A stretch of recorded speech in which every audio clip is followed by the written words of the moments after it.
Hello, everyone, and welcome to the Modern Philosophy Podcast. I am your host, Ashlee Haze, and I'm so excited because today's episode is Modern Philosophy, Cultivating a Creative Life and Bringing Your Slash Back. And I have invited one of my long-term friends, collaborators. You all already know him and don't even know that you know him.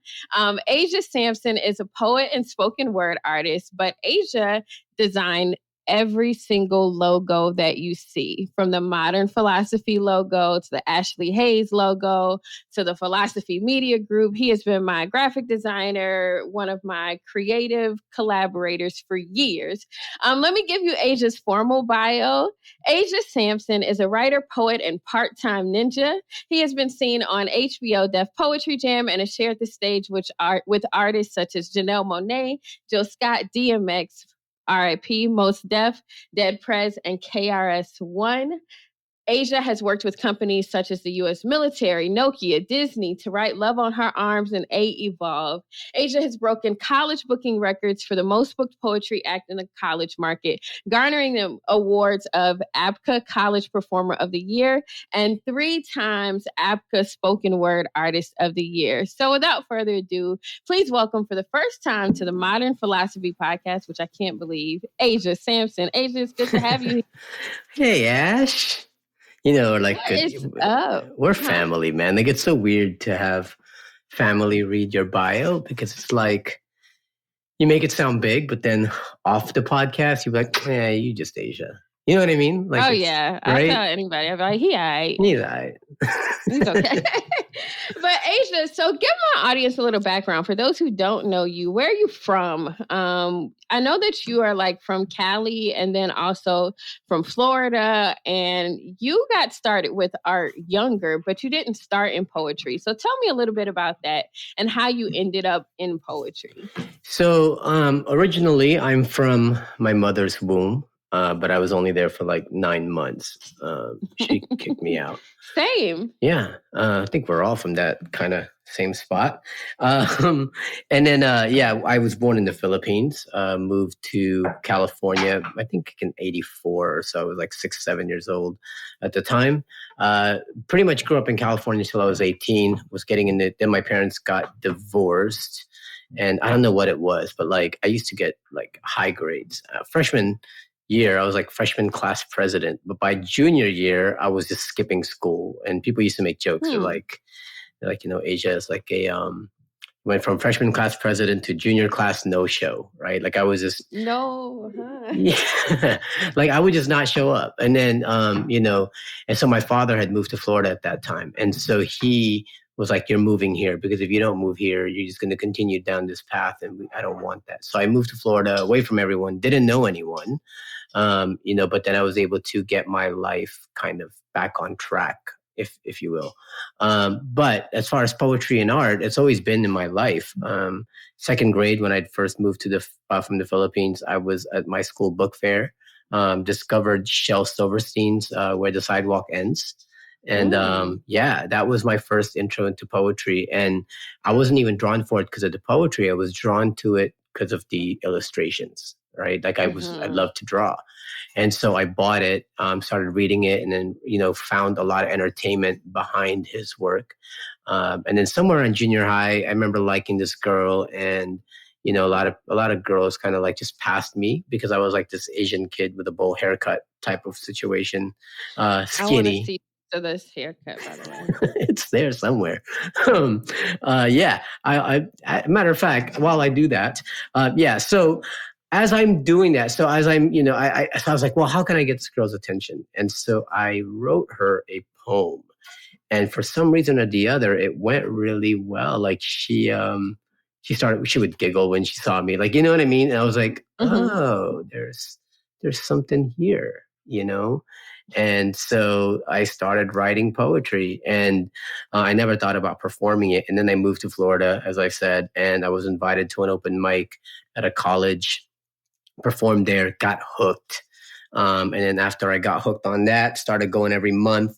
That led me to other open mic venues, and that's where I met mine and your manager, Michael Pavlov. What up, Pav? Yeah, man. I fire him every day. I'm sure you do too. But every other day. yeah, if he's hearing this now, you're fired. And he was like, no, it's funny because he came up to me and he said, hey, come to this college conference thing. And I was like, okay. And then I was like, I just don't have the money or whatever. And he's like, I'll front it. I just really want you to try it out. And then like a couple of weeks later, I was diagnosed with cancer. And so, yeah. And so I was like, I don't think I'll be able to go to this conference. He's like, no, it's not for another couple months. And at the time, he was like, well, get better. And then he actually helped me with a lot of my fundraisers at the time. And so when I saw that, I was like, oh, this guy's legit. Because a lot of times people will offer you things and tell you you're going to blow up or whatever. And, it's and then they don't do anything, Mm-hmm. So so I didn't listen to him. And then he started helping me out with all these conferences, these features that I was having to raise money for my cancer. Then a couple months later, I went with him to a college conference, and it was right around the time I just got done doing HBO. And we were so, and the college market, you'll be sitting at the booth, right? And waiting for kids to come to the booth to meet you. Like, you've been there. Well, my very first conference, Ash, there was a line that went all the way down the aisle of all the booths.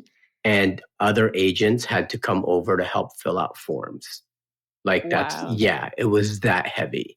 And after that, we just continued to tour together. And I looked over at Mike, and Mike just looked at me like he was about to cry or something, because he just saw something amazing that he had never seen before. And we've been rolling together ever since. Wow. So, and so even prior to poetry, though, you have a background in graffiti, right? So, yeah. So, my parents, my mom was the interior designer. My dad was an architect. And so art was always in my life. And yeah, you did ask, how did I get into before poetry? So I've always been into arts. I've always painted. I've always drawn. That was always my thing.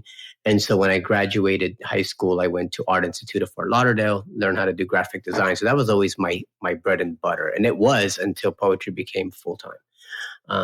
So I still have it in me. I just don't like to take on design jobs anymore, just because like a lot of times clients will eat the creativity out of you because they think they know it's better for their brand, right? And they're not very collaborative. They're more like, well, can you do that? And I'm like, well, if you need somebody that just knows how to work the programs, then don't come to me, right? It's kind of like someone coming to you and say, hey, we already wrote the poem. We just need you to read it. And you're just kind of like, well, you can get anybody to do that. Right. Right. Exactly. So I just don't but that's always been my blood. So the good thing about it is when I went to poetry, I was able to take everything that I knew from design also and brand myself as a product. That's the thing that a lot of people miss when it comes to trying to do poetry for a living, is that at the end of the day, you are a product. You're selling yourself, and you have to look like a legit product. So when you started coming to me about design and stuff, and I knew that me and you collaborate really well on stuff, I'm like, I'll design for you, because I know that I'm not going to get that type of thing that I get from like regular clients. And you and I have created some, like, I'll put some stuff out, and I know like sometimes like, all right, I thought it was dope. And then you'll be like, and then you're like, well, I was thinking more like this. And then I'll flip something else. And then you're like, oh my God, yes, that's it. And so we collab really well on it, and I think that everything that I've so far produced for you, I think I've been proud of. So I'm glad for that. Yeah, me too. And I like working with you because of the ease that we have. We're both Aquariuses, and I think that helps. And I never feel like I have to like overly explain. I feel like I send you like an idea and 3 things, and you're like, I'll get to it next week. Then in a few hours, you'll be like, so I went ahead and because it's there. Like you'll tell me the idea, and then that's the thing. Like I can always see 5 steps ahead. So sometimes I'll be like, all right, give it to me, and then I'll get to it like next week. I'm just gonna do a couple of things, but then you say something, and then in my head I'm like, oh, that's dope. And then they'll start brewing, and I'm like, well, you better get this out now before you forget it. And then I'll whip it up, show it to you, and then you get all amped up, and it looks good. So, yeah, when creativity hits you, man, you gotta grab hold of those reins, And so sometimes, yeah, and that's the thing I pride myself in too, is that I'm fast when it comes to design, and not because I rushing is just because the design environment that I grew up in, which I left, was the club industry. So we would, that is fast. yeah. So we would need to like, they'll be like, oh, we just booked this new DJ for tonight. We need to fly her right now. And wherever I am, it didn't matter. I would have to like, there were times where I've told, like, I'd be on a road trip with Jess and I told, my clients, I'm not going to be around. And then some emergency thing happens with the club that I'm literally pulling into a rest area and designing and then looking for Wi-Fi, like this is insane that I'm, that's why I hated it. I'm like, I don't like this life, So yeah. Check your text message, by the way. Oh God, I bet you there's a picture of this bowl cut in my text messages. I'm going to post it with the podcast. You should post episode. I am going to do that. But Ashlee, you made a good point that I kind of want to go back to. So when you made the transition to being a full-time creative, you had the knowledge to understand how branding worked. And so thus were able to brand yourself. And I just kind of saw your model. I went and looked at your webpage and I was like, this guy's pretty put together. His video's good. I can easily find him on the internet. His website's good. Like, I think I asked you to do like my website first or something. And then we ended up into just like long-term design. What advice would you give someone who's like, I want to start a creative business and I don't know where I need to prioritize spending, or I don't know why spending money on marketing is important? What would you say? Easy. Here's the thing. And poets understand this and writers understand this, that it is always the most important thing that people latch onto is not necessarily the product itself, but the possibilities of what that product will do for them. Okay. That's branding rule number one. Once you understand the concept of the fact that they don't get attached to the product, but what they have to be able to envision what the product will do for them. Well, then you create the story, right?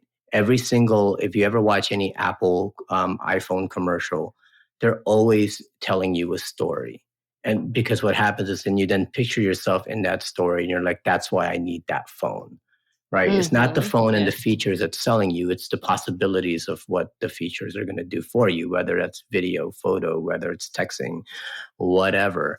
It's always telling a story. Every commercial you see is telling a story. So whenever you brand, always have a story to tell so that your product, your brand, or whatever it is you're selling is showing people why they need you or why they want your product.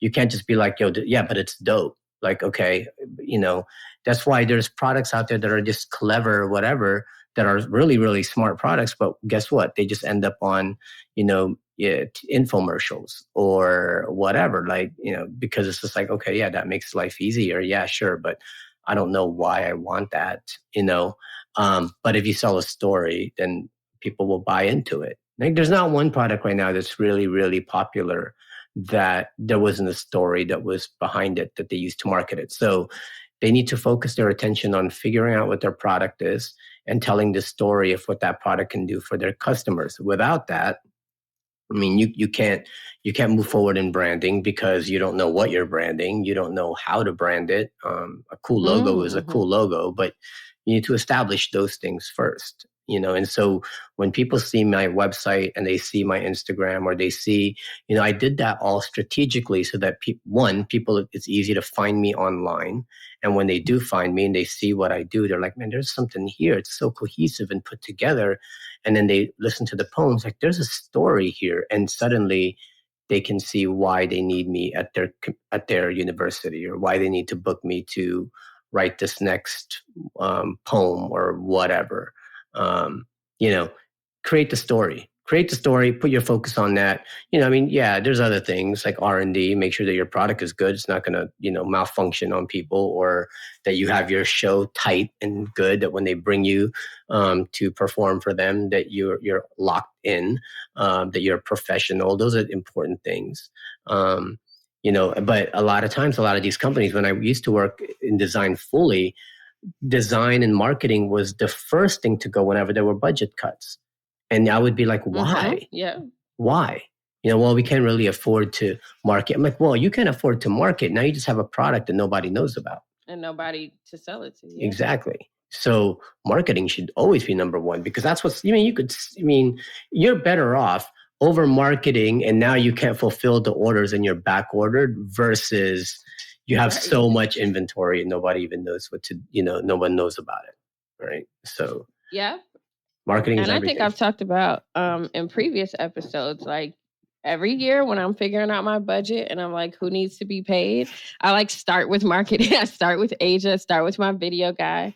I'm like, because we have to have a face to show the world. We have to have a face to show somebody when they search for Atlanta area poets or when they search for Black femme poets. It's like the internet, you're always on display, which Ian and I talked about earlier.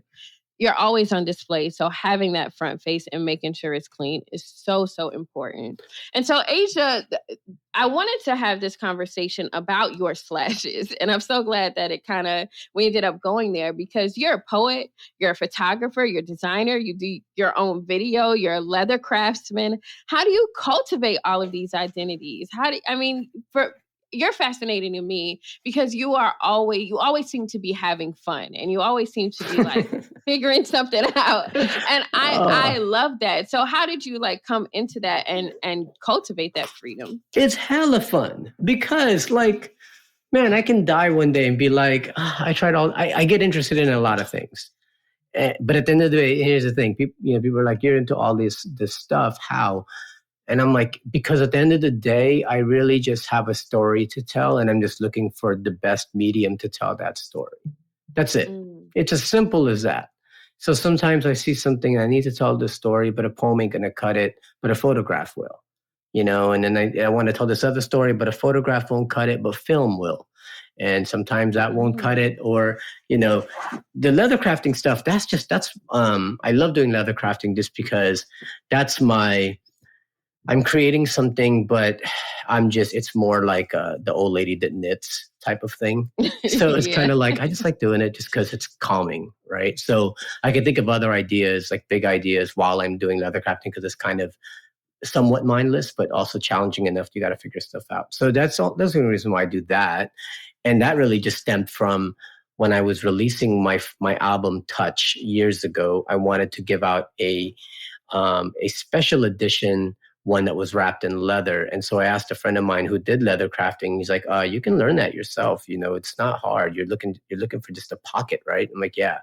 And then he showed me some YouTube videos. I'm like, all right. So I bought some material, tried it, turned out okay, turned out pretty good. But I was just like, oh, this is fun. And I'm like, well, what else can I make? And I was like, I want to make a wallet that functions the way I want it to, or I want to make a laptop case that functions the way I want it to. And then that's just how it grew. And then I just started putting it online and people would order, but that's not really like the bread and butter per se. All the other stuff, I just love media. I love media and I love words. I love stories more than anything. And stories are just I can remember even since I was a kid, I was always telling stories, whether it's jokes that I heard or whether it's a funny story or whether it's just a scary stories. I was always telling stories. And so I just love to be able to create things that will help me tell those stories. So yeah, I don't really, when people ask me, I'm like, what are you? I'm like, I'm not a poet. I don't think I'm a designer or an artist. I consider myself more creator / storyteller. And then within that are those other slashes we talked about. And so talk to me, because you had a campaign, was it Bring Back Your Slash? Yeah. What was that campaign about? So, there's a poem that I have, the Button Poetry had put up called Slash. And it's basically about how when I was born, when I was young, I had all these dreams of wanting to do this or that. And then as I grew older, well, a lot of us, when we grow older, we kind of lose that slash because the world tells us we can't do that, so like I know so many Filipinos. Well, I don't know why I say Filipinos just now, but that's just because I grew up with a lot of Filipinos.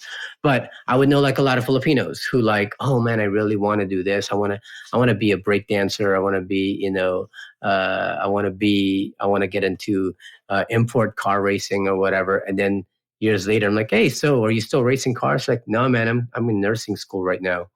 And I'm like, wait, what? I thought you didn't even like medical field. He goes, yeah, but it's stable. And I'm like, man, if you were to ask yourself that 5-10 years ago, you would have given anything to race cars, right? Or fix up cars, or you would have given anything to be touring the world and dancing, and how did you end up in nursing? Well, my parents, they want me to do this and that. And somewhere along the way, we lose those flashes of what we wanted to be. And to me, it was like, bring it back. Like, what is it you want to be? And it may not be what you wanted when you were younger. Things change. I mean, obviously, I can no longer be, I can no longer be a professional ping pong player, right? And why? I don't know. I just brought that up.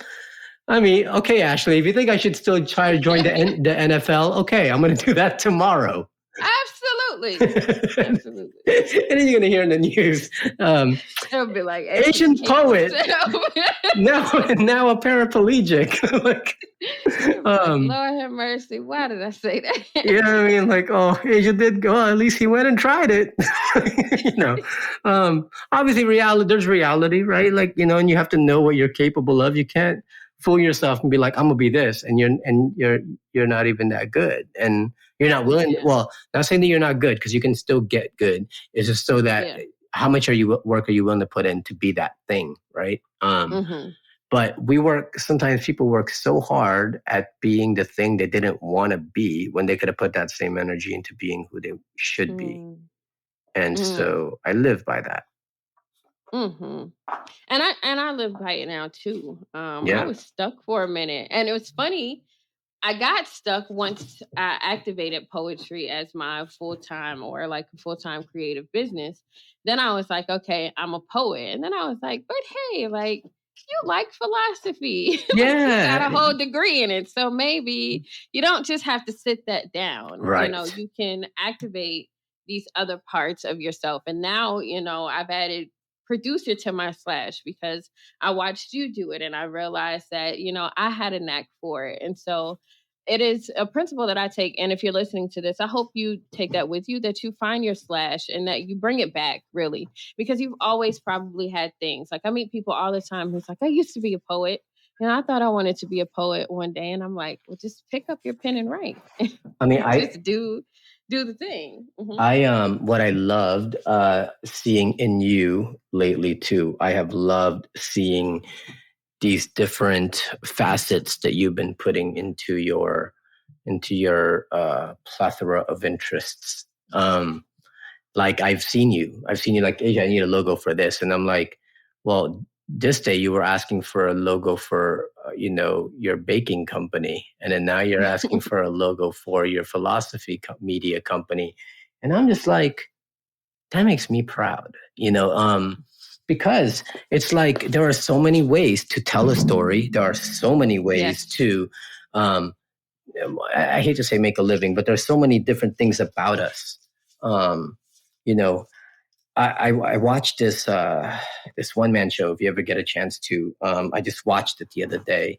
I was turned on to it, and it's called In and of Itself. It's on Hulu, and it's about identity. And dude, it shook me to the core. And he was like, I am what you see, but I am also made up of all the things none of you see. And for some reason, that just like, I don't know why that hit me, because it was like, you know what? There are so many things that people don't know about me just by looking, and so there's so many other things that I love, and figuring out what that is it's fun. That's the fun part, is getting into something you didn't think you'd get into, then you get into it, and so right. What's weird, Ash, is one thing you did not mention on my intro. So I started an overlanding channel. Right. And overlanding is basically camping with a vehicle. Right. And so we hook up our vehicles for camping and all this stuff. And I started a YouTube. Huh? I forgot like you're a gadget guy. Yeah. So, but here's the thing. I started this YouTube channel, I don't know, maybe 6 months ago. Ash, it grew to 1,600 followers already. And I'm like, it's quick. It's like quickly, like, going to overtake poetry. Like, I don't know how to, I'm not making any money from it, but God is fun. I mean, well, no, I am making money from it because now I'm getting enough views where I can do ads and all this stuff. I'm like, this is actually pretty dope. And I have like a Patreon for it and everything. And no one knows about it in the poetry world. So there's like these two different lives that I'm leading that I'm like, but I'm having a blast because I'm using that time to spend with family. I'm using, the overlanding and camping thing to be out in nature and kind of explore the world. And there's just so many things that I love getting into, and it's exciting. And I how people crave to travel the world because they can't sit still in one place. Well, I can't sit still in one endeavor for too long. I think that's just the mark of an Aquarius. I always remember, Maybe, huh? Yeah, I always remember when I'm doing like 20 things. I just think of Oprah. And I'm like, Oprah has a talk show, a magazine, Super Soul Sunday, cooking shows, etc. I'm like, she is. And when obviously, there's people out here like us.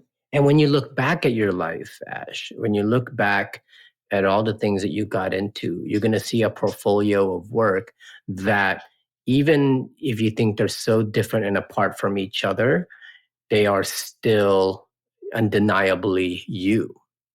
I think about like Leonardo da Vinci. We know him for his paintings, but if you look at, he was also an inventor. He was also all these other things. And when you look at his body of work, you're like, that's da Vinci, because he was into all these things. But, at the time, that's why I say never, I always listen to Bruce Lee when it comes to that stuff. Like, don't conform to one style. Be like water, be like everything. And then, don't worry about, because people, even poetry, right? People get so caught up in just writing one particular kind of poem, one subject matter, because they're afraid. They're like, well, that's not really my niche. I'm not really a comic poet. I'm like, you need to have range. Go write a fun poem that makes people laugh. Go write, go write a poem about this or that. Have fun with it. And then when you look back at all your work, it's still you. Because people get caught up in style. Like, well, it doesn't fit my style. No, if it comes from you, when you look back later as a whole, it's still your style. There are paintings by Pablo Picasso that look nothing like the Picasso we know, and yet it's still undeniably him. Yes. So that's how I always look at it. When you look at Oprah, all of her brands, all of her product is still, even if it's not something that you would think she would produce, it's still very Oprah. Yep. It's still the way that she would do that. And we have to detach ourselves from those expectations, even of ourselves. Yep. And then you brand it correctly. That's it. No stopping you. You just got to know how to brand it to sell it correctly. That's all. Yep. And to tell the story. Absolutely. And so, Asia, as a Filipino American poet, obviously the world has been a difficult place to be for a lot of us. How have you found solace and power in your art, in your various arts? Well, I mean, I did just do a poem about the Stop Asian Hate thing. I don't know. It's never really solace in my art. I've never been that guy who found solace in my art in that sense. If I'm being real, like it's not like, oh my God, I'm hurt, I'm going to create art. Like for some people, yeah, it's very healing. That's just not it for me. For me, it's more introspection. When I go through these type of things, I mean, I guess you could say that art can help distract me from what's happening in the world, and it's something that that's the thing about art is it's the one thing you have control over when you're in a world that you can't seem to control, right? So, I mean, I guess that is. You might have just made me think about something that I didn't think about before. So, art maybe is solace for me. I've always said it wasn't, but now that I look at it, I mean, yeah, if you look at it in that way where it helps distract me from the world and it's something that I can control versus a world that I can't, then maybe it is in that sense my solace. Yeah, I think it's that. It's because I can narrate my own story despite how the world is kind of crappy, And we get to tell it ourselves. Yeah. That's what I like about it. And I'm just, and I'm really right now, I just spend a lot of my days practicing my wushu and my kung fu in the event that somebody tries to jump me. I'll know what to do. Good for you. Good for you. I have a hidden samurai sword in my trench coat. and some Turn ninja up. stars. Yeah, ninja. I'm gonna cut somebody. They try to hit me. I'm Let just me know when kidding. you finish, Asia. Oh yeah, I'm done. What do you wish you had known before becoming a creative entrepreneur? What should I have known? I wish I would have known. I don't know. No, there's nothing I wish I didn't know, because everything is going to teach you something, and it's going to make it better. I wish I would have known how to do media, like film and stuff, or what online trends were going to be around, and how to use them way before it became saturated. Like, had I known the power of YouTube from the get-go, I would have been one of the first people to be, YouTubing stuff, and would have gotten viral over and over and over again, but I at the time, it was just kind of like, well, I'm not really, I don't know what these guys are doing. I didn't even have the equipment to really film anything, and phones sucked back then. So, if I had known those type of things, then yeah, I could have built up my online presence like a lot earlier. But had I known, I wish I would have known that eventually, from Def Poetry days, we were all trying to get on Def Jam, and then eventually there's this whole DIY movement where it's like, you can film your own videos, you can create, and then you can have an audience. We couldn't back then. You were begging to be on someone's show so that you can be seen by their audience. Now, you want an audience, you can have an audience. Everyone, TikTok has made people famous. And even now, to this day, I still don't have TikTok. And I'm probably going to look back in 5 years like, I should have been doing TikTok. But there's just so much to manage now that I'm just like, I don't know. I'm trying to manage Instagram and YouTube. And, I'm barely on Twitter and Facebook and now Patreon. And I'm like, okay, I don't want another one where I'm trying to add content to. It's just a lot. There's so much. Yeah, it's tough. Yeah, and people are like adding TikTok, and it's. I'm like, do I really want to do this? Yeah, and people are like, "Oh, you're not on Clubhouse," and I'm just like, "Oh my God, what else is going to come up now?" You know what I mean? Like, yeah, I'm just overwhelmed by so much out there. I mean, perfect example. Right before this call, I'm like, "Is it Zoom?" No, Zencaster. What is this? I'm like, "What?" like, God. I mean, how many, like, these kind of platforms have popped up since COVID, right? Like, you wouldn't even have known about Zoom, and then you do a little bit, and then COVID hit, and then suddenly everyone knows about Zoom. I should have bought stock in Zoom. Yeah, it's so sad. Yeah, same. Oh, I wish I'd bought stock in Zoom, and even closed captioning companies now are coming up. I've been kind of watching those, and I'm like, why didn't I think of that? I know. I try to buy some Bitcoin, and I'm losing right now. Like, what am I doing? Oh yeah, Bitcoin. I think there'll be another one, but I don't have the patience for it, and I don't have the stomach for it sometimes. So, Asia, Modern Philosophy, we have decided to start opening up the form as the microphone to flip it to a stage after the podcast. Would you like to share a poem for the people? Sure. I mean, is there a poem? You know what? Yeah. Matter of fact, I think I have a poem that is it's my favorite poem right now, where a lot of people are not really, I haven't really seen like an overall, like, oh my God, that was the illest, where you're getting all this. But for some reason, it means the most to me. And sometimes our favorite poems are not the ones that like everybody vibes to. Do you have those? Do you have any of those? Oh, yeah. Yeah. Absolutely. Because I know your poems, but do you have any poems that you don't ever share on stage, but you just love, but then you shared it a couple times and it didn't really vibe, but yet for some reason you still believe in it? Yep. I do have those. A lot of them are haiku or shorter form poems, but I do have those poems where I'm like, you wrote that. And although you may not put it in every stage performance, like, that's a really dope piece. Yeah. And so this is one of those that I wrote, and it actually goes in line with this podcast and everything that we've been talking about, in that, at the end of the day, when I first started, I really wanted to be big in this thing. And I really, especially you get on Def Jam, and I'm thinking afterwards, I'm going to get millions of followers on Instagram and YouTube and Twitter.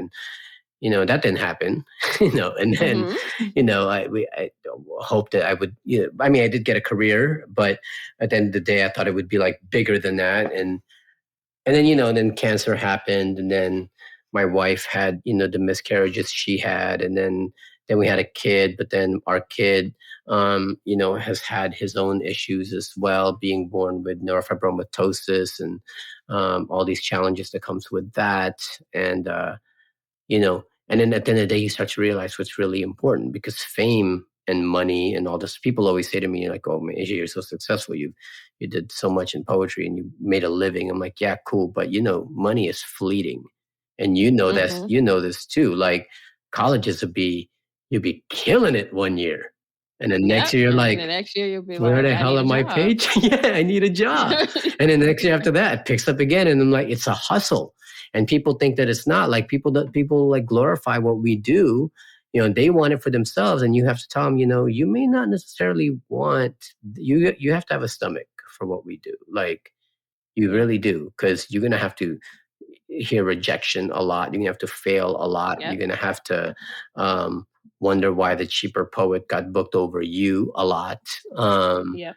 And you wonder why a school who brought you every year all of a sudden no longer is bringing you, and they're bringing someone else now. And you're like, what did I do? Yeah. So I wrote this because I realized that all those things are fleeting.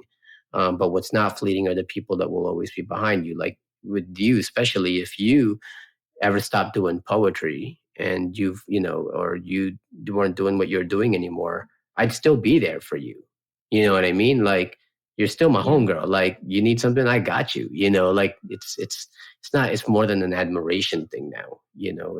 And those are the relationships you have to cultivate, and those are the legacies you have to leave behind. And that's kind of where this poem came from. So yeah. So do you want me to do that, or? Yes, please. Okay. Yes, please. I'm in. I'm ready. So after my sister died, my siblings and I had this morbid joke about what we would want written on our tombstones. I told them I wanted mine to say, "Thank you for visiting. Now please stop standing on my nuts." Not once, between the sick laughter in our teeth, did it occur to any of us. We don't write our own tombstones. Now, if the thought of that doesn't scare you, then clearly you haven't thought about the jury responsible for yours, our lovers, our family and friends, or God forbid, our children, because those fuckers have more evidence to judge us than anyone. And you're saying that doesn't scare you to death? You don't turn ghost at the thought that there are people out there who could see right through you? Relax. No one is paying good money to the chisel to remind us you were kind of a dick. Even killers are buried and forgotten in unmarked graves. I am not afraid to be forgotten. I am more afraid my grave will be a monument to a man I never actually became, this embellished lie planted above my casket, forever to hang over my head. But had you asked me back then, I would have said, carve me legend. Carve me saddle on my high horse. Carve all my accolades around the base. Might want to spring for the whole mausoleum to make it all fit, if you know what I'm saying. But I've since racked up too much mileage on this tongue from all the years spent running my mouth, and I've since found out that the choir that sings your praises can quickly become the choir that will tear down your pulpit for the materials to build your cross. I know I'm no Jesus. Most times, it's my own God complex that has even my loved ones staring me down with a handful of nails. I'm pretty sure they can't wait to hammer into my ankles if it'll keep me from constantly putting my foot in my mouth. Now, if I could just manage to mortician the ego out, then maybe my open casket won't look so grotesque. We all want to put our best face forward. It's just most times our best face forward has us turning our backs to those responsible for collecting our bones. There's a reason resumes are not carved on tombstones. There's a reason my son can't quote a lick of any of my poems, but word for word recite every one of my bedtime stories that has made him laugh. I remind myself that to water where the grass grows, because the worst blow anyone could deliver to a writer like me is a tombstone with something so cliche like loving husband and father, just to take up the space of having nothing else better to say. Nothing is worse than being forgotten, than being remembered but unforgiven. It's why this poem is now in its 50th revision, rewriting and rewriting until I have a story where I don't end up the bad guy, because sometimes the bad guys are the ones with the best intentions but became too obsessed trying to control what their tombstone will say. I don't ever want to win this life like that. I want to be one of the good guys to finish last. I want to be so far back on my final lap that by the time I cross the finish line, the balloons are gone. The music has stopped. the crowd is dispersed. And the only ones left to cheer me on are those that taught me compassion, taught me decency, taught me humility, and just maybe I'll make them proud enough to tell the chisel, to tell the tombstone, he was a good man. Yeah, that's it. As simple as that might be. I just really want my tombstone to say, he was a good man. Now please stop standing on his nut. That's it. Woo! Thank you so much, Asia. As much as I hate to give you any credit, you have to end it like that. You have to. That is the only way. Me and you go rag on each other all like yeah, you're all right. Oh my God. Like, it's funny though. We do this to each other, but really, like, you're one of the people, like, blade sharpens blade, right? Mm-hmm. Seriously. I mean, yeah, I don't want to give you your props either, but legit, I look up to you and I'm so proud that we are friends. So proud. Thank you so much, Asia. Me too. You've been one of my mentors, one of my best teachers in this game called life and in my career as a poet. Yeah. I'm grateful for you. And in scarf dancing, right?